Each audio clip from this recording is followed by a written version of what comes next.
The best things in life are free. Have you ever thought about growing your own fruits and veggies? Well, the key to success is to have a good plan, and in the end, you could save your family a lot of money. Today's Thrifty Thursday is all about garden planning, and here at The Plan is Green Bay Consumers' Jennifer Jacobson-Carew. Good morning, Jennifer. Good morning, Rachel. All right, what's the plan? How do we get started? First of all, wait, why should we grow our own vegetables? Well, there's a lot of different reasons why you should or could. One of them is because it can save you a lot of money depending on how much produce you buy during the year. And enough to make it worth the effort. Yes, exactly. Okay. There's estimates that for $1 of seeds, you can get like $75 worth of produce just from one packet of seeds, depending on what you grow. Well, that's good cost savings right there. It is. Okay, now with the plan. The plan, well, and the reason we're talking about it now is because in a couple of weeks, if you are going to start gardening, you're going to want to start seeds indoors, or you at least want to develop a plan. Now is a good time to do it while you got spring fever, Because you can shop for the seeds now, buy the stuff that you'll need ahead of time to get those seeds started at the right time. Exactly. And one of the things that you have to consider if you haven't gardened before is the time that you need to invest in gardening, because it can be labor intensive, especially early on when you're pulling out the weeds. But on the flip side, you're going to be saving money on a gym membership because of the amount of exercise you're getting. Well, there you And then the mental health benefits as well. I've heard so many gardeners say they do it. It's very therapeutic to get their hands in the soil. So many of us, we're on the computer all day. We're not outside. It's good to be outside in the fresh air and working and burning those calories too. Exactly. All right, we're going to talk about the saving money aspect of it though for this Thrifty Thursday. And you brought along some books. Yes, these are books that I got from the Brown County Library, and so you didn't spend money on them. Exactly.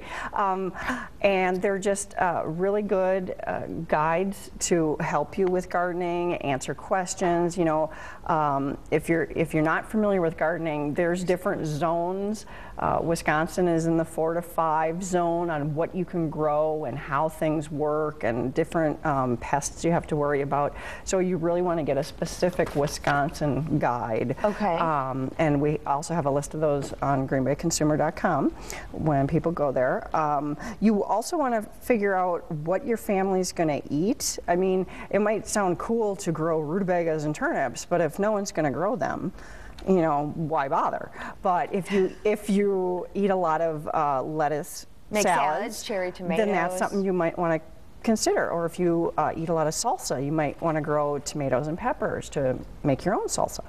Perfect. Now, I know that you put together a list of must-dos to get us started. So we have some graphics that we could go to right now and get started. So you just mentioned, decide what to grow. Exactly. And grow what your family will eat. Exactly. And then next? You have to figure out how much space you're going to need. I mean, if you're going to be growing lots of vining plants like pumpkins, then you're going to need a lot more space. And you also need, and if you don't have a lot of space, there's container gardening. There's something called square foot gardening. I've got links to a couple of different resources for that on the website. You also want to pick the right spot. I mean, if you're growing lettuce, you don't want it in full sun. Because it'll burn, right? Exactly. Okay. So you need to pick the right spot in your yard. You also want to plan your plot, where you're going to plant things. Are you going to put the pole beans in front and then you're going to block out the sun once they start growing of the other vegetables? So there's all sorts of online tools that you can use, books.